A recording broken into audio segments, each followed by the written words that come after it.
That's a lot of stuff that's really bothering me. And it is the reaction to this Charlie Kirk story. Now, look, I have half a mind not to cover it at all because I think it's become a distraction. I think like it has reached its peak news value at this point until there is another development that, but what's bothering me is and this is not so much about Charlie Kirk. That's the whole thing. And that's why people are, I think people don't understand the sort of tug of war that happens, especially with people of color, especially with Black women. Remember, Charlie Kirk said stuff like Black women don't have the brain processing power.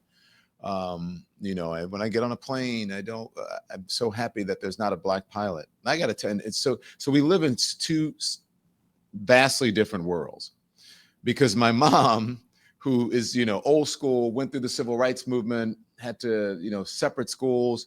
Everybody went to Port Allen, either elementary, junior high, high school, and then they had to set up a separate school, Conn Elementary and Conn High School and whatever, for the Black kids. And the Black kids had to walk to school while the white kids were on the bus. And so, my mom, who is has a master's and like just missed getting her doctorate because she had a family and she went to work and blah, blah, blah. So she's a very qualified woman. And the only job that she could get was a secretary at Exxon Chemicals because, racism, America. So it's kind of hard for people to understand, especially when you have the most educated demographic in America, Black women, and then you have someone like Charlie Kirk saying Black women don't have processing power, brain processing power. And you're like, wait a minute, what?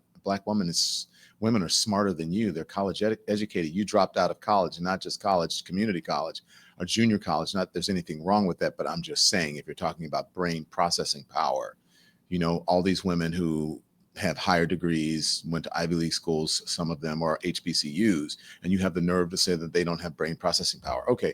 So, you talk about just Black pilots. So every time my mom comes, she's like, I don't know what it is with me, Don, but every time I come to see you, she came for the wedding.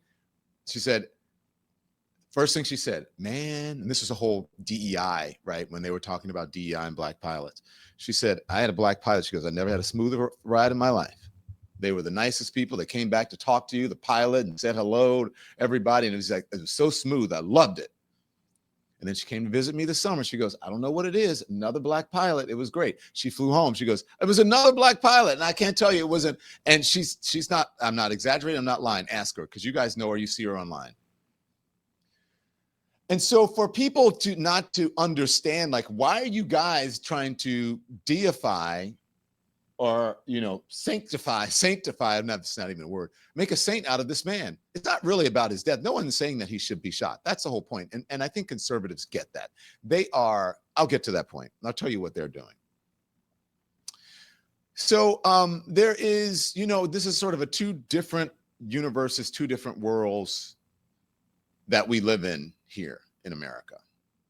And I'm generalizing because there are some folks, there's some in every bunch. There's some who are Black folks who are like, yeah, I loved him or whatever. Okay, fine. But those are few and far between. Let's just be honest. And so for the most part, people don't understand, like, what is this, all of this flags that have staff for, when most people had no idea who Charlie Kirk was, by the way. You know that, right? I meet a lot of people out there, and you see my lives, they're like, I didn't really know him. I just heard about him when this happened, because it was mostly for like younger people who are really politically activated, like college people who are, just wanted to, college people like to fight on campus. And when I went to school at LSU, we had something very similar, and it was called Free Speech Alley. I think Free Speech Alley is still there, where you could go to Free Speech Alley and you could say whatever you want. The thing is that you could then, and you would not get suspended or expelled or, disciplined for saying some shit. People just said whatever it is that they wanted at Free Speech Alley. Much of it was offensive, but I kind of liked Free Speech Alley.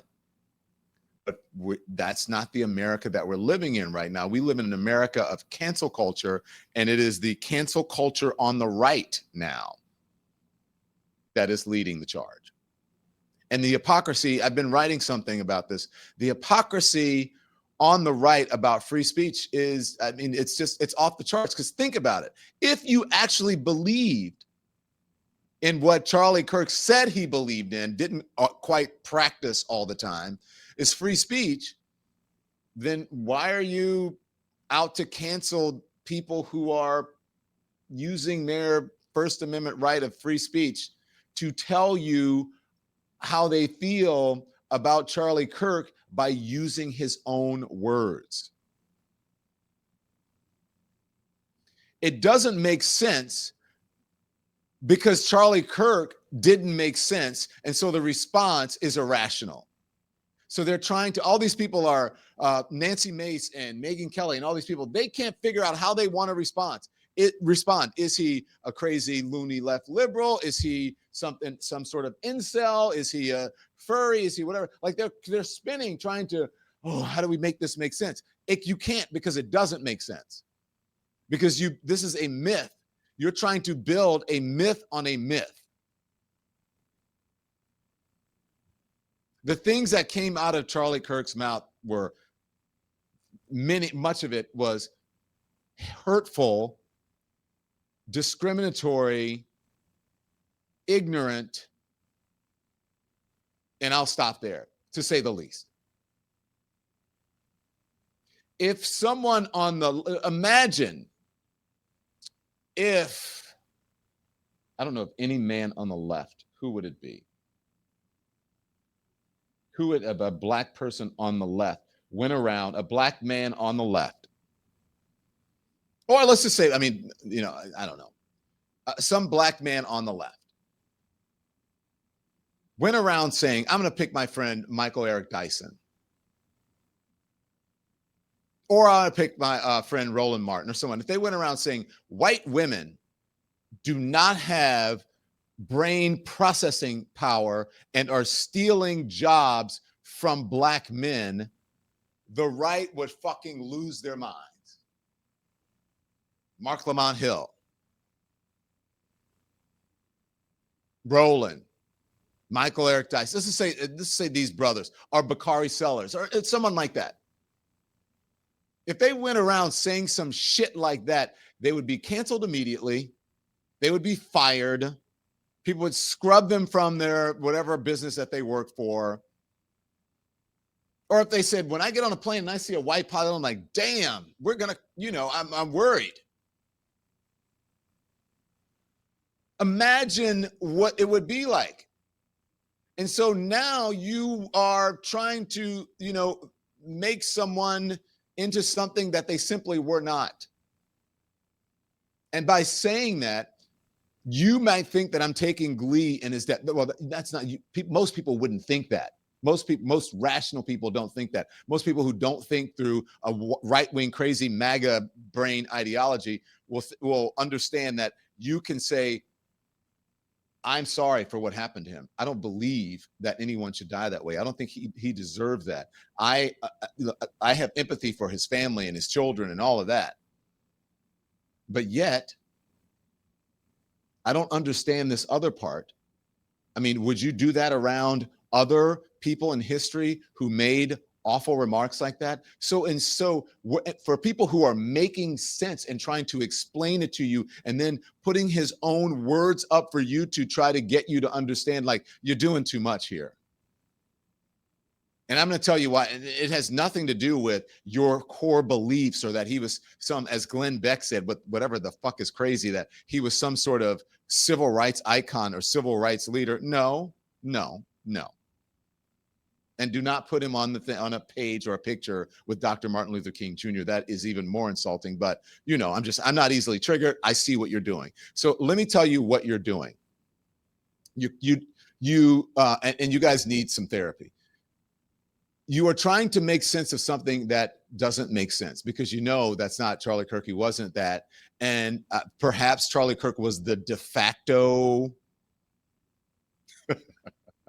I think my producer for this was the de facto press secretary. Caroline Levitt is not really the press secretary. She's just a mouthpiece. She just repeats whatever they tell her in the room and she does it. And then she just moves on to the next. So, I mean, she's irrelevant and inconsequential to this. So he's a de facto press secretary, right? Because of the young people he helped Donald Trump, you know, with the young people, and that helped to push him into the usher him into the presidency this time, because he animated a part of the electorate that wasn't there. Charlie Kirk was part of that. He wasn't the whole thing, because there was a whole lot of things about going on to, you know, the brosphere, the manosphere, and all these right-wing guys who don't even realize that they're right-wing. They think that they're libertarian, but they're not. A lot of people in the, you know, a lot of our people who are in the zeitgeist, business moguls, people who own media companies, they think they're libertarians, but they're not. They're just outright right-wingers. And far-right MAGA right-wingers. So now you're trying to rationalize something that's not. And the thing that is so obvious about it, and I think this is so disgusting, is that you don't really care.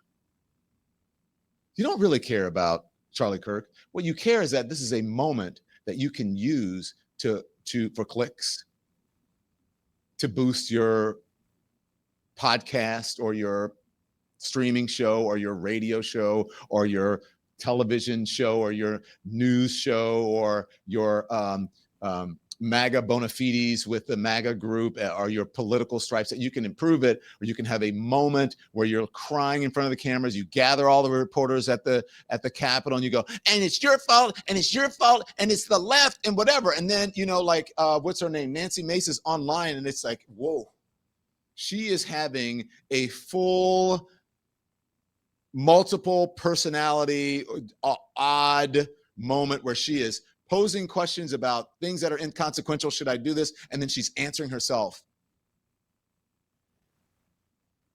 on social media.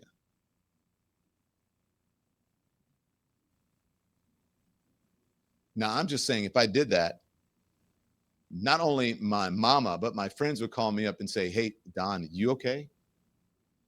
Are you all right? And they would be serious about it. Like, hey, come on, man, let's go out. Let's go take a walk.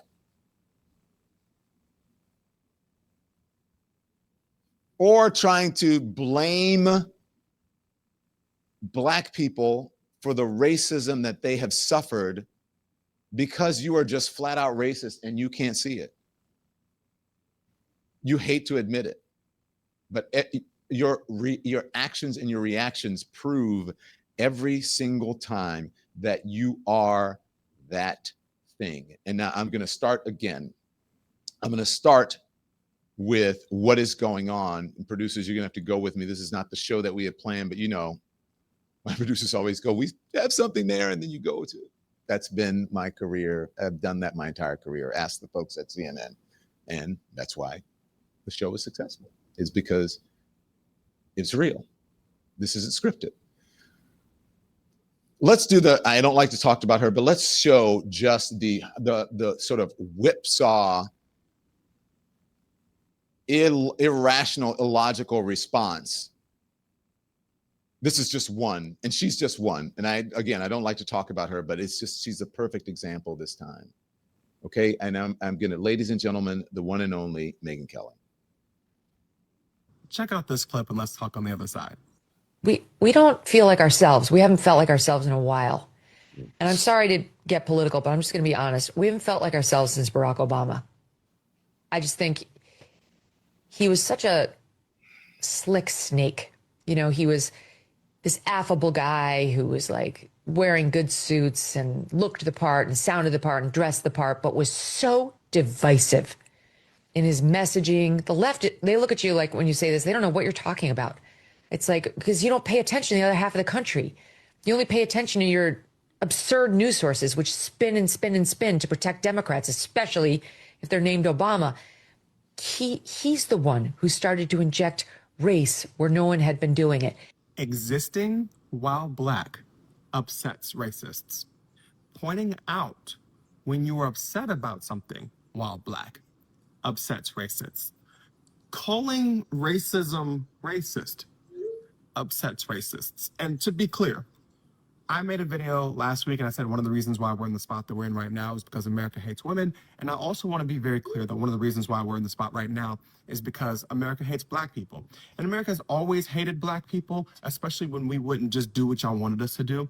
But y'all hated us even more when one of us actually represented the country. The day that Barack Obama got elected was the day that white supremacy decided that it was not only going to take over, but it was going to burn the country to the ground before it ever let someone who looked like me be in that seat again. So I'm so glad that Megyn Kelly is actually saying the part out loud that the very existence of a black president is when she believes that this country stopped being itself. And it did. There's a book by Ta-Nehisi Coates I have somewhere around here, but it's called We Were 8 Years in Power. Ta-Nehisi Coates does in that book is he draws a correlation between the 8 years of Reconstruction and the 8 years that Obama was president. And the reality is, for those 8 years, while white supremacy still tried to do everything it could to tear Obama down, we still had something. We had hope. And when black folks have hope, white folks will do whatever they can to squash it. So congratulations, Megyn Kelly. This is now the country you wanted. Aren't you happy? Thanks for coming to my TED Talk. Thanks, brother. Sometimes you just don't have to say anything. You can let other folks say things. You know who else is having one of those moments of, I need to be politically relevant. The other one was like, I need to push my business, my podcast business. That's what that one is. But the one before this one with what's her face is that I need to make my podcast business more relevant and more profitable. But I need to figure out a way to rationalize it, or every day I need to come back with some shit that pisses people off so that they talk about it. It is a distraction. And don't get me wrong, Epstein. We're not talking about Epstein. The administration is really happy about it.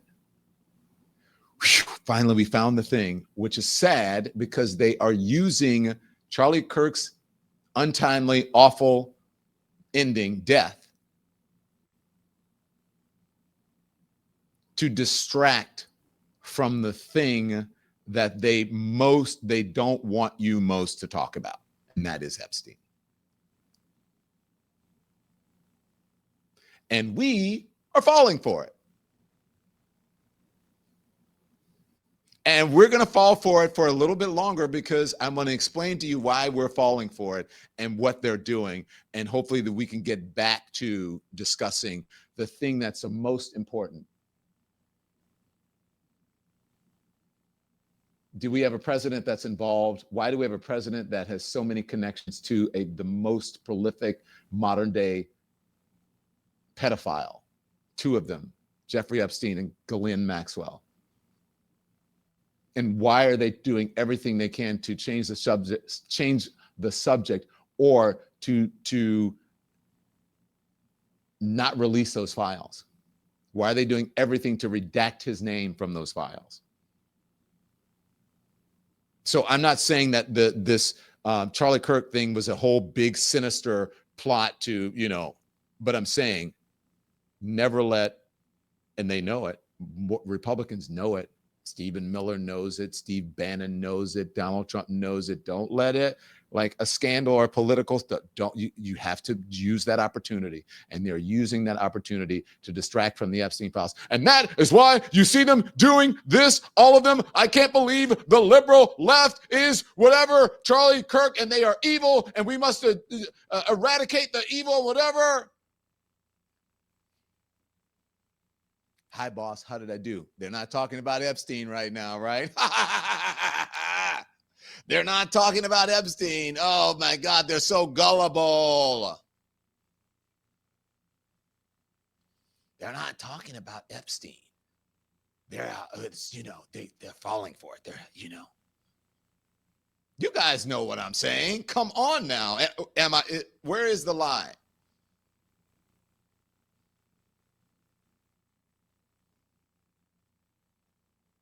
The most important thing that we should be talking about right now is Epstein and Donald Trump, because he is the president and he has the most connections besides Ghislaine Maxwell that I know of to Jeffrey Epstein.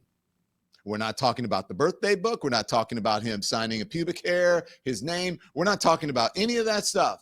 But we're talking about Charlie Kirk, who's the story. Sorry, most stories, the shelf life in this media environment is not even a day. It's a couple of hours.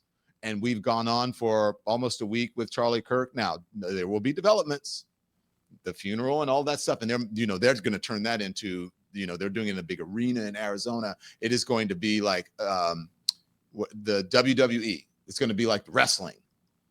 And Fox will run the whole thing, the pageantry on Fox News. And then Fox TV, on the other hand, is going to be covering the football. So they get both. They get the football, and then they get the political football. In the meantime, the family, I'm sure, is like spinning. They don't know, the poor wife and poor whatever. And they're just, because I know, and I've had deaths recently in the family, and the last thing that you want to do is be in front of people publicly. You just want, like, just everybody, just please go away. Just thank you so much. Thank you for everything, all your gifts, all your flowers, your presents, you just need to be alone with my family, with our family right now. But not if there's